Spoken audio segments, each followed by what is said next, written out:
Bienvenidos a especial de prensa en Iquique Televisión, en esta oportunidad para conversar con el ministro de Justicia subrogante, don Juan Ignacio Piña. Ministro, bienvenido a Iquique Televisión. Muchísimas gracias, muchas gracias por la invitación. Sabemos que usted anda, cierto, en nuestra ciudad por un encuentro nacional de centros de atención a víctimas de delitos violentos. Cuéntanos un poquito de esta actividad. Así es, son encuentros que se realizan anualmente, este es el segundo que se hace, si bien se habían hecho con menos regularidad en algunos años anteriores, que juntan a todos los centros de atención a víctimas que dependen de las corporaciones de asistencia judicial, las atenciones a víctimas de delitos violentos, en un encuentro que dura 2 días, donde hay seminarios, ponencias y adicionalmente, que es lo más valioso, donde ponen en conjunto, ponen en común toda su experiencia que han ido recabando en el ejercicio de su atención a víctimas, que la verdad es un trabajo muy impresionante porque trasciende de la asistencia jurídica estricta.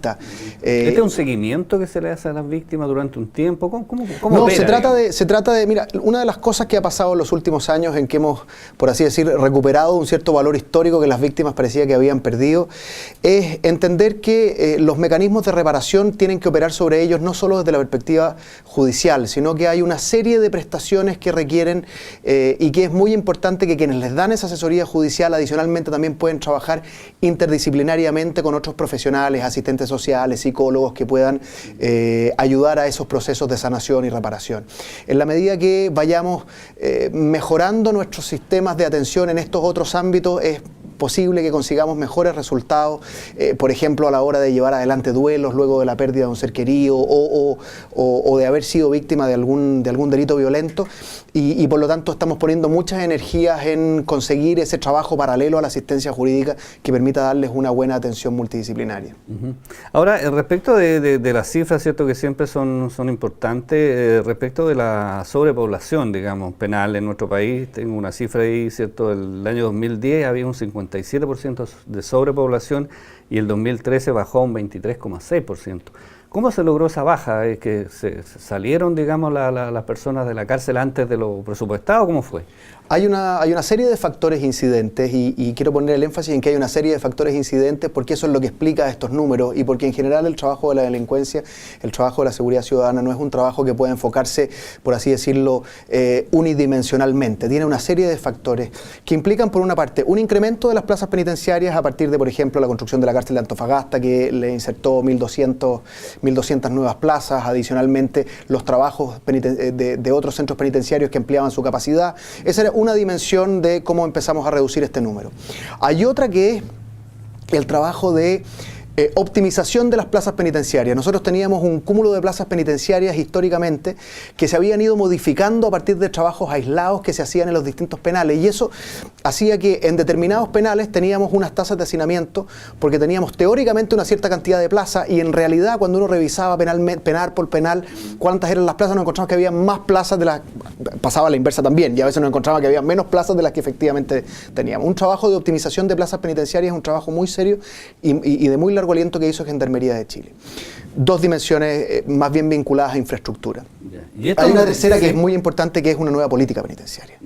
Es decir, una nueva política penitenciaria que pretende racionalizar el uso de la cárcel. Y eso implica que así como somos muy enfáticos en decir, mire, cuando se cometen ciertos delitos no nos va a temblar la mano y esto tienen que cumplir y tienen que cumplir con penas efectivas y en fin, al mismo tiempo es necesario entender que había una cierta sobreutilización de la privación de libertad en ciertos ámbitos de poco compromiso delictivo, más bien bagatelario, y era necesario incidir sobre eso. Y eso permitió una ley de indulto general, que permitió una serie de expulsiones, que aquí también en esta región se sintió mucho.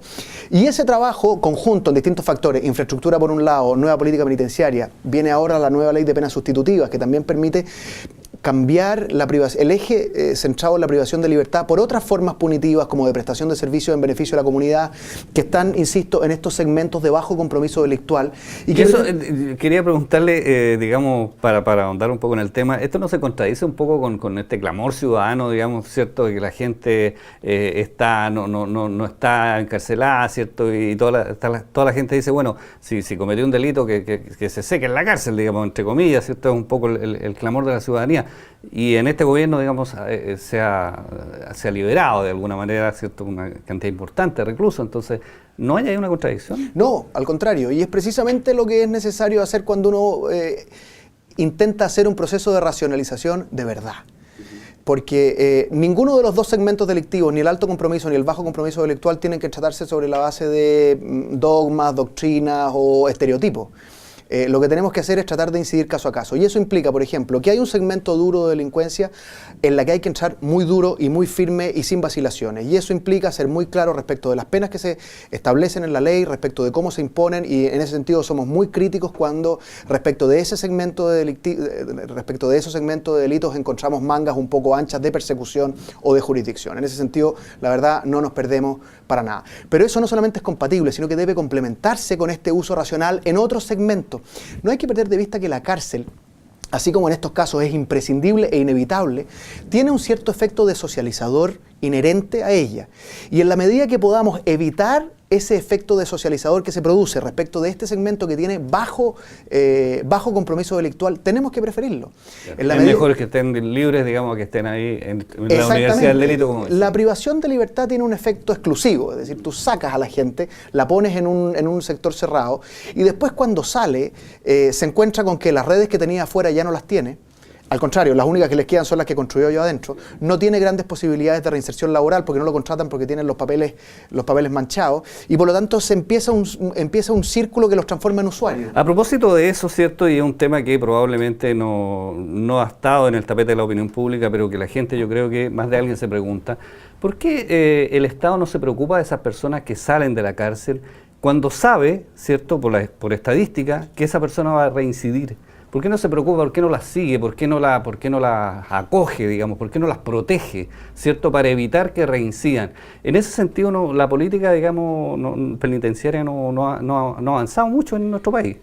Históricamente para nada, es decir, si hay un segmento absolutamente olvidado y la verdad es que el destino que tenía el pobre patronato de reos que trataba de hacer este trabajo postpenitenciario era tristísimo por falta de recursos, por falta de posibilidades y segundo porque también era una especie de prédica en el desierto, porque uno decía hacemos un trabajo postpenitenciario para tratar de reinsertar, pero nadie los contrata, no los contratan los privados, el Estado tenía prohibición, hasta hace pocos meses atrás, tenía prohibición de contratar a la gente que tenía antecedentes penales, modificación que hizo este gobierno y es más, nosotros hoy día en el Ministerio de Justicia tenemos condenados que han cumplido sus condenas trabajando en el ministerio. Pero lo que quiero decir es que efectivamente ha habido históricamente un fuerte olvido. Ni siquiera estoy diciendo en los gobiernos anteriores, que también, sino que una cosa absolutamente histórica. Exactamente, desde siempre. Conciencia de eso se tomó en los últimos años y eso yo creo que ha sido muy visible. Nosotros llevamos un periodo de vacancia de 18 meses para la implementación de la ley 20.603, que es la ley de penas sustitutivas. ¿Qué pretende esta nueva legislación? No solo seguir en esta misma línea de la racionalización del uso de la cárcel, sino que pretende además tener un trabajo postpenitenciario eficaz. Nosotros teníamos una serie, y esto también es histórico, teníamos una serie de beneficios de cumplimiento alternativo, la libertad vigilada, la reclusión nocturna, la remisión condicional de la pena. La remisión condicional de la pena consistía básicamente en seguir firmando durante algún tiempo, la reclusión nocturna es un poco más molesta, y se supone que la libertad vigilada, que era la más gravosa de las tres, era la más gravosa porque usted estaba en libertad, es decir, estaba allá afuera, pero tenía un delegado que lo acompañaba, con el que tiene que reportarse mensual. Entonces, se supone que era relativamente invasiva desde esa perspectiva. ¿Qué es lo que pasó históricamente? Como nos olvidamos de este trabajo postpenitenciario, no teníamos suficientes delegados y al final la libertad vigilada era la más cómoda de las tres. Porque usted no tenía que ir a firmar, era teórica, pero era teórica. Claro. Los delegados no eran capaces de hacerse cargo porque no tenían la posibilidad de hacerlo. ¿Qué es lo que hace esta ley? Bueno, hace la contratación de personal civil más grande que se ha hecho en la historia de Gendarmería. Más de 500 nuevas personas que se van a encargar precisamente de este trabajo, a ser delegados. Los estamos capacitando en este momento.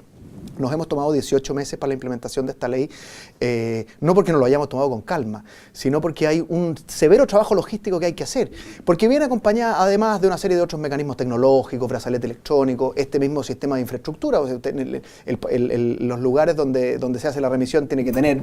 Nos queda nada más un minuto, ministro. Yo sé que estos temas son largos, digamos, y son apasionantes, y usted...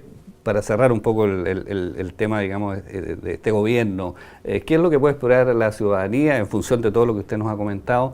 que pase, digamos, ya a partir del próximo año, me imagino que la gente puede estar confiada en que se están mejorando todos estos sistemas, digamos, y va a haber un real combate, digamos, a la delincuencia. Yo tengo la impresión de que lo que la gente tiene, y esto es algo que ha empezado a entenderse, es que estos son procesos, primero, multidimensionales y que requieren de mucho tiempo. Que no hay panaceas aquí, es decir, esto no es solo en incidir en educación, que también contribuye, no es solo incidir con más cárceles, que también contribuye, no es solo, en fin, es un paquete mucho más largo y mucho más de largo aliento.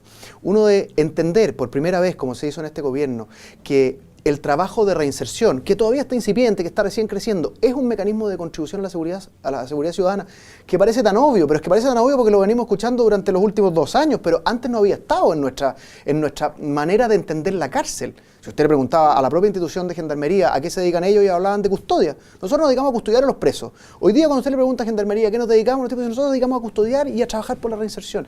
Ese giro, cuando uno entiende que eso está orientado a aumentar la seguridad ciudadana, es algo que debería empezar a rendir fruto. No va a ser rápido, no cabe ninguna duda. Estos son procesos de largo aliento, pero debería empezar a rendir fruto. Bueno, queremos agradecerle, ministro, que nos haya acompañado en esta entrevista. Ha sido un placer, muchísimas gracias. Gracias a usted. Conversamos con el ministro de Justicia subrogante, Juan Ignacio Piña, aquí en este especial de prensa en Iquique Televisión.